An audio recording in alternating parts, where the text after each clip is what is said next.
Hai, namaku Salma Aurelia. Biasanya sih aku dipanggil Salma. Umurku 22 tahun dan sekarang aku mahasiswa semester akhir program studi ilmu keperawatan di Universitas Diponegoro. Aku memilih prodi keperawatan ini agar aku dapat meningkatkan kepedulian kesehatan baik untuk diriku sendiri maupun untuk orang lain. Akhir-akhir ini, kesibukanku dipenuhi oleh aktivitas bimbingan yang sangat padat, mulai dari bimbingan bersama dosen hingga revisi berkali-kali. Nah, hal ini membuatku lupa untuk menjaga kesehatanku sendiri. Aku jadi ingat bagaimana kebiasaan yang dulu aku lakuin sampai pola hidupku menjadi sangat tidak sehat. Sejak awal kuliah, aku selalu berusaha untuk menjadi yang terbaik untuk diriku sendiri dan juga untuk orang lain. Namun, tekanan akademik yang tinggi membuatku sering begadang dan membuatku mengabaikan kesehatanku sendiri. Setiap harinya, aku selalu bangun pukul 5 pagi untuk mempersiapkan diri sebelum kuliah. Meskipun begitu, aku tetap merasa tidak punya waktu hanya untuk sekedar sarapan.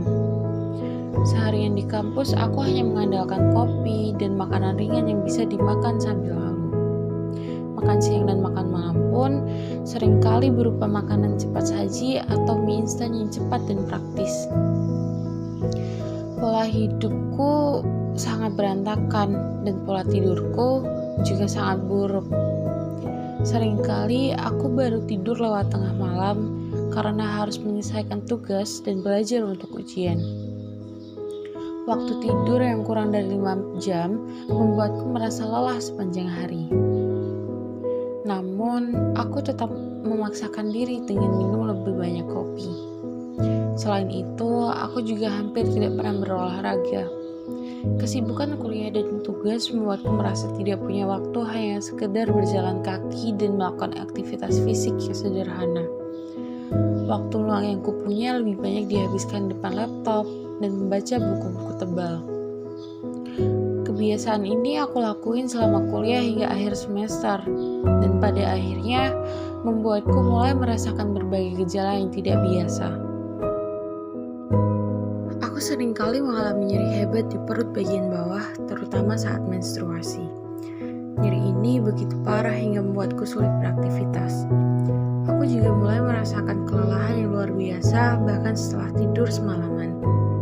Siklus menstruasi pun menjadi tidak teratur dan sering merasa mual.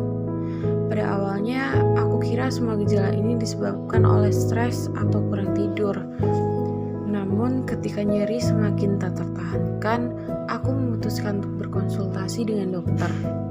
Setelah serangkaian pemeriksaan, termasuk dengan USG dan laparoskopi, dokter mendiagnosisku dengan endometriosis.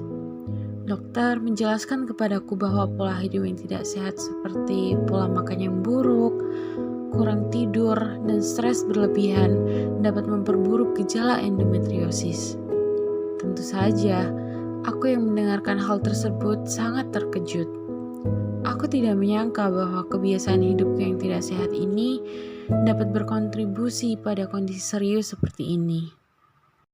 Jadi teman-teman tahu nggak sih apa itu endometriosis? Endometriosis adalah penyakit yang menyerang sistem reproduksi wanita. Penyakit ini terjadi karena jaringan endometriosis yang harusnya tumbuh di dalam rahim malah tumbuh di luar rahim. Penyakit ini juga berpengaruh loh dengan sistem kesuburan wanita. Gejala umum yang aku rasakan sesuai dengan pengalamanku kemarin ada nyeri panggul, kemudian nyeri saat menstruasi. Aku juga merasakan adanya perasaan mual dan juga ada pendarahan yang hebat. Selain itu, aku juga merasakan diare. Untuk penyebabnya sendiri sebenarnya belum diketahui secara pasti sih, namun ada beberapa dugaan yang diduga menjadi penyebab dari endometriosis. Yang pertama, jadwal menstruasi yang sering mundur.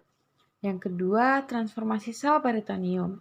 Nah, untuk transformasi sel peritoneum ini dapat terjadi karena perubahan hormon ataupun sistem kekebalan yang mendorong terjadinya perubahan sel-sel peritoneum. Penyebab ketiga adalah karena implantasi bekas luka bedah. Biasanya, sehabis operasi seperti histerektomi maupun operasi sesar, Sel-sel endometrium bisa menempel pada bekas sayatan. Bekas sayatan ini yang tertempel endometrium dapat menimbulkan endometriosis. Penyebab keempat adalah karena gangguan sistem kekebalan tubuh. Karena kebiasaan yang buruk seperti yang saya lakukan dulu, yakni kebiasaan hidup yang tidak sehat dengan mengonsumsi junk food dan minum minuman bersoda, dapat menyebabkan sistem imun tubuh melemah. Dengan melemahnya sistem imun tubuh ini akan menyebabkan sistem imun gagal mengenali dan menyerang jaringan yang tumbuh di luar rahim. Nah, kalau teman-teman mengalami gejala yang seperti aku rasakan, jangan ragu ya untuk periksa ke dokter. Memang, cara pasti untuk mencegahnya memang belum ada, tapi mengelola faktor risiko sangat penting untuk dilakukan. Ingat ya, mencegah lebih baik daripada mengobati. Jangan seperti aku yang terlalu menyepelekan keadaan. Hal yang bisa kita lakukan untuk mencegah endometriosis itu apa aja sih? Nah, untuk hal yang bisa kita lakuin adalah bisa dengan olahraga secara rutin, menjaga berat badan agar tetap ideal, menurunkan berat badan bila mengalami obesitas, mengurangi konsumsi minuman beralkohol dan berkafein, kemudian kita juga bisa melakukan pemeriksaan kesehatan organ reproduksi di rumah sakit secara berkala, terutama apabila kita sering mengalami nyeri saat menstruasi. Nah, kita juga bisa mengonsumsi makanan sehat dengan gizi seimbang dan terakhir kita bisa menghindari rokok. Aku sudah mulai berdamai dengan diriku sendiri dan menerima keadaanku yang sekarang karena aku sadar apa yang terjadi pada diriku sekarang adalah buah dari apa yang aku lakukan dahulu. Aku sadar pula, aku tidak bisa merubah apa yang sudah terjadi sekarang. Yang bisa aku lakukan adalah dengan menjaga kesehatan tubuhku dan mulai kebiasaan hidup sehat. Aku Salma, seorang pejuang endometriosis, mengajak kalian semua untuk yuk lebih aware terhadap endometriosis.